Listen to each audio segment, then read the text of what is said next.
Hello friend, स्वागत है आप सभी का हमारा चैनल मैथ मैजिक 47 में। तो पिछला वीडियो आप लोगों ने यदि नहीं देखा है तो पहले पिछला वीडियो देखिए, इसके बाद ये वीडियो देखिए।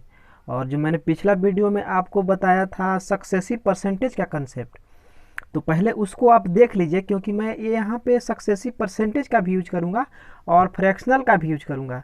तो मैं चाहता हूँ कि आप दोनों कंसेप्ट को पहले देखिए, इसके बाद इस वीडियो को देखिए। मैं बहुत ही बेसिक से बताते चल रहा हूँ, एकदम बेसिक लेवल से। आपको किसी प्रकार का यहाँ पे कोई दिक्कत नहीं होगा। आप बेफिक्र होकर यहाँ पे आप इस चैनल से जुड़िए और मैं आपको बेसिक से एकदम मजबूत करवा दूंगा। एकदम बेसिक जितना भी है सब मैं आपको मजबूत करवाने की। तो चलिए बिना देर किए हुए मैं इस क्वेश्चन को स्टार्ट करता हूँ, क्योंकि ज़्यादा लेक्चर देने से ये वीडियो ख़राब हो जाता है और लोगों को अच्छे नहीं लगता है देखने में। तो देखिए, बोलता है प्रश्न में कि एक वस्तु का विक्रय मूल्य 20% कम करने पर, आप यहाँ प्रश्न पढ़िए। देखिए, एक वस्तु का विक्रय मूल्य जो है वो 20% कम करने पर उसकी बिक्री में 80% की वृद्धि हो गई। तदनुसार उसकी कुल बिक्री वास्तव में कितनी प्रतिशत प्रभावित हुई है, ये हमको ज्ञात करना है। कुल निकालना है। कुल मतलब फाइनल कितना परसेंट कमी या ज़्यादा हुआ है, ये निकालना है। तो देखिए, मैं आपको समझाता हूँ। मैं इसको दोनों मेथड से ही बताता हूँ, फ्रैक्शनल से भी और सक्सेसिव से भी। तो पहले मैं आपको सक्सेसिव से बता। तो सक्सेसिव परसेंटेज का कंसेप्ट आप लोग जानते हैं क्या होता है। एक्स प्लस वाई और प्लस एक्स वाई और नीचे होता है 100। ये दो के लिए होता है, तीनों के लिए अलग होता है, लेकिन यहाँ पे दो ही है तो इसलिए हम दो को यूज कर रहे हैं। तो पहले हम इसको सक्सेसिव परसेंटेज से आपको बताते हैं। क्या बोल रहा है कि पहले 20% कम कर दिया गया है। क्या 20% कम कर दिया गया है, करने पर उसकी बिक्री में 80% की वृद्धि है। फिर 80% वृद्धि हो गया है, ठीक है, 80% वृद्धि। तो जो वृद्धि कहेगा उसको प्लस में लिखना था और जो कमी होगा उसको माइनस में लिखना है। तो कह रहा है कि 20% कम करने पर, तो यहाँ पे आप रख दीजिए। तो 20 को यहाँ पे रखिएगा -20 और 80 जो है वो प्लस में है तो प्लस 80 हो जाएगा। और यहाँ पे चिन्ह की बात आता है, तो हम बोले थे कि ये दोनों में गुना है, यहाँ एक्स वाई है, तो प्लस माइनस में जब गुना होगा तो चिन्ह क्या हो जाएगा, माइनस। और यहाँ क्या हो जाएगा, एक्स गुने वाई जो कि है 80 और नीचे होता है 100। अब इन दोनों को काट दीजिए। तो काटने पर अब इसको हल कीजिए।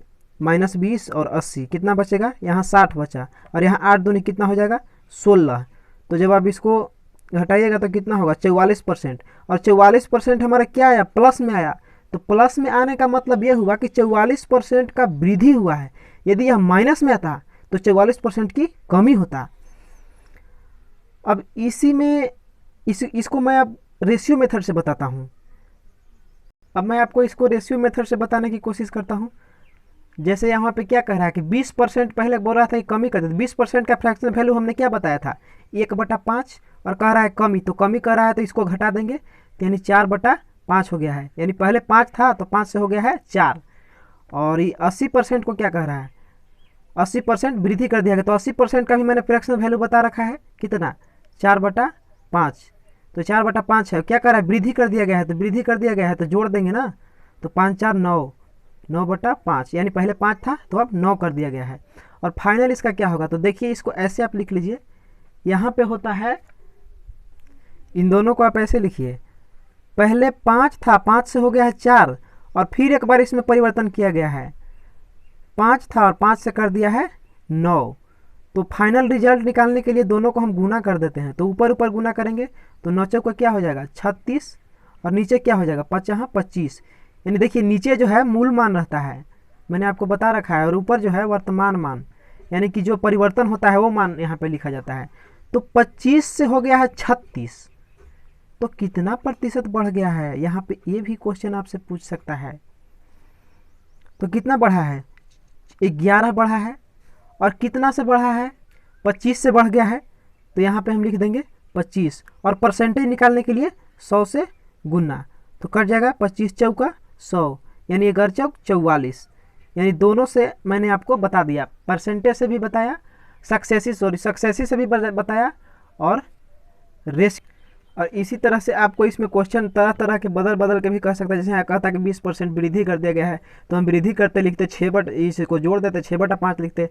या 80% यहाँ कमी कर रहा है, तो यहाँ पे कोई भी संख्या दूसरा लिख देगा और बोल देगा कि इतना कमी किया गया है, कमी वृद्धि। तो इसको आप परसेंटेज को आप पहले फ्रैक्शन में चेंज कर लीजिए, और नहीं तो फिर सक्सेसिव परसेंटेज से। अगर परसेंटेज अगर अच्छा है तो आप सक्सेसिव परसेंटेज से निकालिए। अगर परसेंटेज अच्छा नहीं है, जैसे 33.1/3 है, तो इसको आप इससे मत निकालिए, इसको इस विधि से निकालिए, क्योंकि इसका 1/3 बहुत ही ईजी होता है।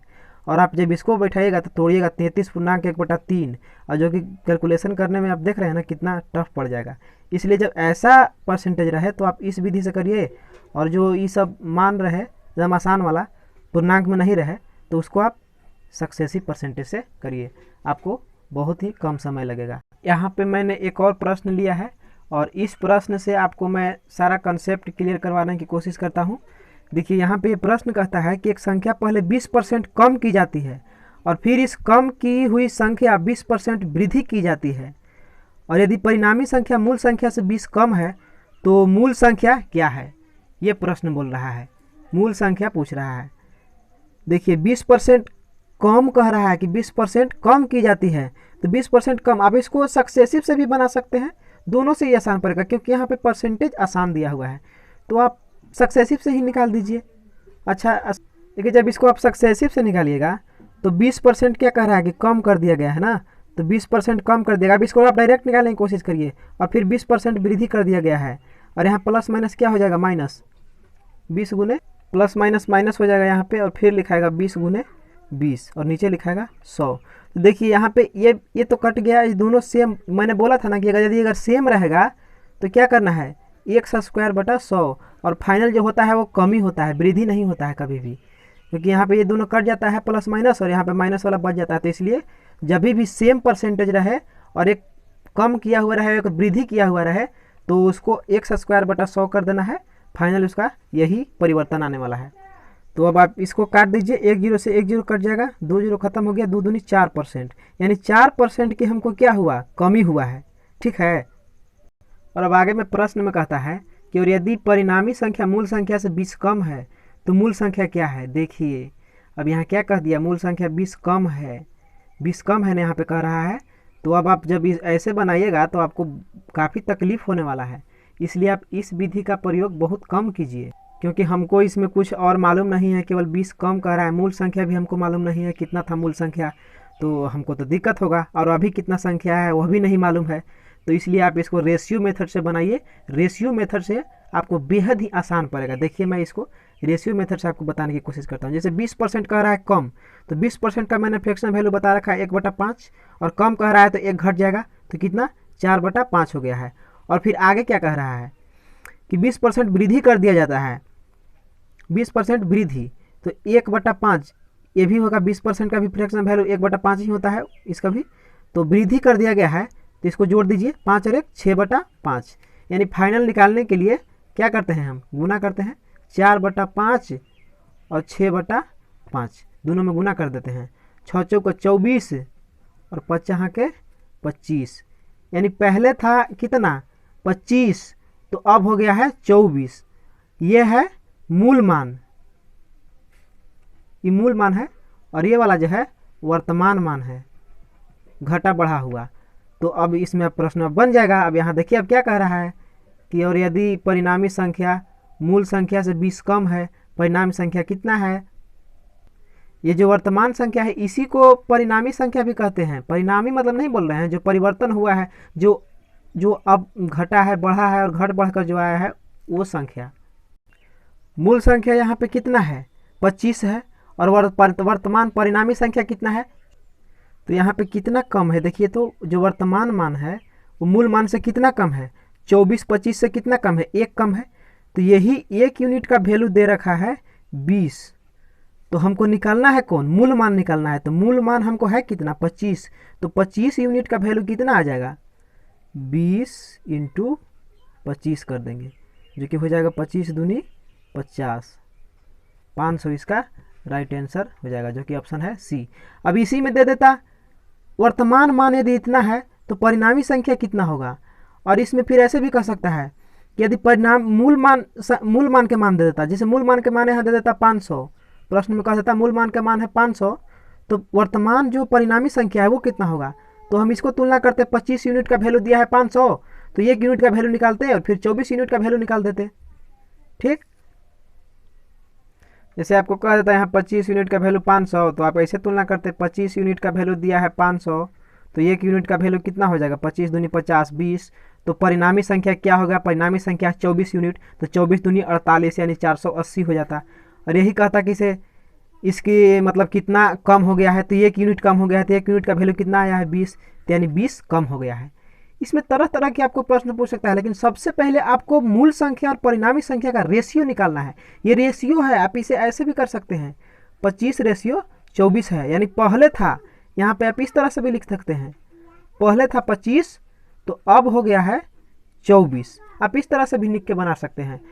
तो यानी कितना परसेंट कितना बढ़ गया है, 25 से हो गया है 24, तो 24 एक बढ़ गया है, और प्रश्न में इसका मान दे रखा था 20, तो 1 यूनिट का वैल्यू अगर 20, तो पहले वाला मान यानी पहले यानी यही जो है मूल मान है, इसको पहले का मतलब मूल मान समझिए, तो मूल मान तो 25 है, तो 25 दूनी कितना हो जाएगा 500, इसका राइट आंसर हो जाएगा। और इस पर तरह तरह की क्वेश्चन बन सकता है, जो आप इसको इस कंसेप्ट की मदद से आप इसको कंसेप्ट को आप ध्यान में रखिए, और इस कंसेप्ट की मदद से जितने भी क्वेश्चन आएगा वो सब आपको आसानी से सोल्व हो जाएगा। केवल मैंने जितना आपको बताया है उतना आप ध्यान रखिए पहले, और इसे अच्छी तरह से बारीकी से समझने की कोशिश करिए, और जो मैंने बताया कि कुछ भी इसमें दे सकता है उसको भी आप ध्यान में रखिए, और इस प्रश्न को नहीं तो आप कहीं नोटबुक पर लिख लीजिए, और जो मैंने तुलना किया इसको भी आप लिख लीजिए। ठीक है, थैंक यू, धन्यवाद।